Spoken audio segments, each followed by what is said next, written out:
எதுக்கு எடுத்தாலும் நீங்கள் சோசியட் ஓடக்கூடாது. அவர் என்ன சொல்லுவார், இவன் போய் கேட்பேன், கடன்லாம் ரொம்ப ஆயிடுச்சு சாமி. அவரே அதை ஒழிக்கிறதுக்கு தான் சோசியம் பார்த்துக்கிட்டு இருக்கார். கடன் ரொம்ப அதிகமாகிடுச்சு சாமி, கடனை குறைக்கிறதுக்கு எந்த கோயிலுக்கு போகலாம். அவர் ஒவ்வொரு கோயிலாவது சொல்லுவார். ஏதாவது ஒரு ஆள் கடனை குறைக்கிறதுக்கு நீ வேலைக்கு போன்னு சொல்லியிருக்காரா? மேலும் மேலும் அந்த கோயிலுக்கு போகிறதுக்கு ஒரு கடனை வாங்கிட்டு போகிறேன்.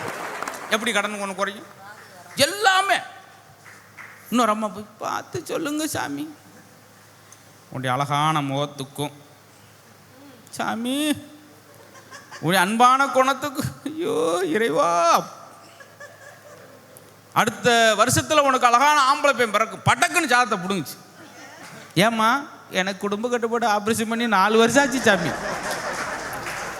எதவாது சொல்லாதையா, பதறதில்லை அந்த பிள்ளை. இப்படி தான் சார் நம்ம கிடையாது சார்.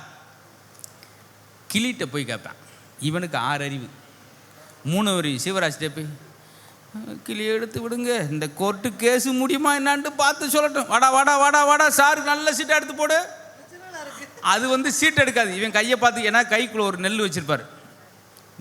ஒத்த நெல்லுக்காக 3 அறிவு சிவராஜ்கிட்ட 6 அறிவு சிவராஜ் நிறையா மாற்றணும் சார். அது வர்றது நெல்லுக்காக. நானும் சோசியம் பார்ப்பேன், மூட நம்பிக்கையாக்க இல்லை. எதுக்கு பார்ப்பேன்னா, நான் சோசி எதுக்காக பார்ப்பேன்னா, அந்த கிளிக்கு ஒரு நெல் கிடைக்கும், உணவு கிடைக்கட்டும் என்றக்காக பார்ப்பேன்.